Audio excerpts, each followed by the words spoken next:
Hi friends, ಈ ವಿಡಿಯೋಗೆ ಮರೀದೆ ಒಂದು ಲೈಕನ್ನ ಮಾಡಿ. ಅದೇ ರೀತಿ ಇವತ್ತು 20K ಸಬ್ಸ್ಕ್ರೈಬರ್ ರೀಚ್ ಆಗಬೇಕು ಅಂತ ನಿಮ್ಮ ಮೇಲೆ ಭರವಸೆ ಇಟ್ಕೊಂಡು ನಾನೊಂದು ಟಾರ್ಗೆಟ್ ಅನ್ನ ಇಟ್ಕೊಂಡಿದ್ದೀನಿ. ದಯವಿಟ್ಟು ನಿಮ್ಮಲ್ಲಿ ಒಂದು ರಿಕ್ವೆಸ್ಟ್ ಗುರು, ಆ ಸಬ್ಸ್ಕ್ರೈಬ್ ಬಟನ್ ಅನ್ನ ಸ್ವಲ್ಪ ಒತ್ತಿ ಸಪೋರ್ಟ್ ಮಾಡಿ ಅಂತ ನಾನು ನಿಮ್ಮಲ್ಲಿ ರಿಕ್ವೆಸ್ಟ್ ಮಾಡ್ತಾ ಇದ್ದೀನಿ. ನೀವು ಸಬ್ಸ್ಕ್ರೈಬ್ ಬಟನ್ ಅನ್ನ ಒತ್ತಿ ಸಪೋರ್ಟ್ ಮಾಡಿದ್ರೆ ನಾನು ಇದೇ ರೀತಿ ಜೆನ್ಯೂನ್ ಆಗಿ ಫಾಸ್ಟ್ ಆಗಿ ಅಲ್ಲಿ ಎಲಿಮಿನೇಷನ್ ಶೂಟ್ ಕಂಪ್ಲೀಟ್ ಆಗಿದ ತಕ್ಷಣ ನಿಮಗೆ ವಿಡಿಯೋಸ್ ಬರ್ತಾ ಇರುತ್ತೆ ಕಂಟಿನ್ಯೂಸ್ ಆಗಿ. ದಯವಿಟ್ಟು ಸಬ್ಸ್ಕ್ರೈಬ್ ಮಾಡಿಕೊಂಡು ಪಕ್ಕದಲ್ಲಿರುವ ಬೆಲ್ ಐಕನ್ ಅನ್ನು ಒತ್ತಿ ಆಲ್ ಅಂತ ಪ್ರೆಸ್ ಮಾಡ್ಕೊಳ್ಳಿ. ಗುರು, ಈಗ 6th ಪ್ಲೇಸ್ ಎಲಿಮಿನೇಷನ್ ಆಗಿದೆ. ಈ ಪ್ಲೇಸು ಇವ್ರಿಗೆ ಡಿಸರ್ವಾ? ಇವರು ಫೇರಾ ಅನ್ಫೇರ್ ಆಗಿ ಬಿಗ್ ಬಾಸ್ ಟೀಮು ಈ ಪ್ಲೇಸಲ್ಲಿ ಇವರನ್ನ ಎಲಿಮಿನೇಟ್ ಮಾಡಿದಾರಾ? ಅದರ ಜೊತೆಗೆ ನಿಮ್ಮ ಪ್ರಕಾರ ಯಾರು ವಿನ್ನರು, ಯಾರು ರನ್ನರು? ಮರೀದೆ ಈ ವಿಡಿಯೋ ಕೆಳಗಡೆ ಒಂದು ಕಮೆಂಟ್ ಅನ್ನ ಬರೀರಿ.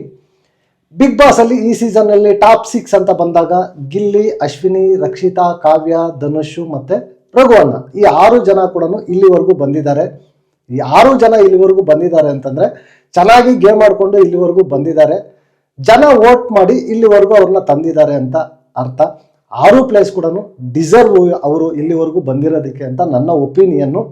ಬಟ್ ಈಗ 6ನೇ ಪ್ಲೇಸ್ ಅಲ್ಲಿ ಎಲಿಮಿನೇಟ್ ಆಗಿ ಆಚೆ ಬರೋದು ಅಂತಂದ್ರೆ ಸ್ವಲ್ಪ ಎಂಥವ್ರಿಗೂ ಅಷ್ಟೇ ಬೇಜಾರಾದ ಸಂಗತಿ ಇರುತ್ತೆ. ಬಟ್ ಈಗ ವೋಟಿಂಗ್ ಪ್ರಕಾರನೇ ಆಗಿದೆ ಇದು ಅಂತ ನಾನು ಅನ್ಕೊಂತಾ ಇದ್ದೀನಿ. 6th ಪ್ಲೇಸ್ ಅಲ್ಲಿ ಎಲಿಮಿನೇಟ್ ಆಗಿ ಆಚೆ ಬರ್ತಾ ಇರೋದು ಬೇರೆ ಯಾರು ಅಲ್ಲ, ದಿ ಟಾಸ್ಕ್ ಮಾಸ್ಟರ್ ಧನುಷ್ ಅವರು ಎಲಿಮಿನೇಟ್ ಆಗಿ ಆಚೆ ಬರ್ತಾ ಇದ್ದಾರೆ. ಟಾಸ್ಕ್ ಅಂತ ಬಂದಾಗ ಸಖತ್ತಾಗಿ ಹೋರಾಟ ಮಾಡಿ ಟಾಸ್ಕ್ ಅನ್ನ ಗೆಲ್ತಾ ಇದ್ರು, ಒಂದು ಗೂಳಿ ತರ ಮುನ್ನುಗ್ತಾ ಇದ್ರು. ಟಾಸ್ಕ್ ಅಂತ ಬಂದಾಗ ನಿಜವಾಗ್ಲೂ ಈ ಸೀಸನ್ ಅಲ್ಲಿ ಟಾಸ್ಕ್ ಮಾಸ್ಟರ್ ಅಂತಾನೆ ಹೆಸರು ತಗೊಂಡು ತುಂಬಾ ಸಖತ್ತಾಗಿ ಆಟ ಆಡಿದ್ದಾರೆ.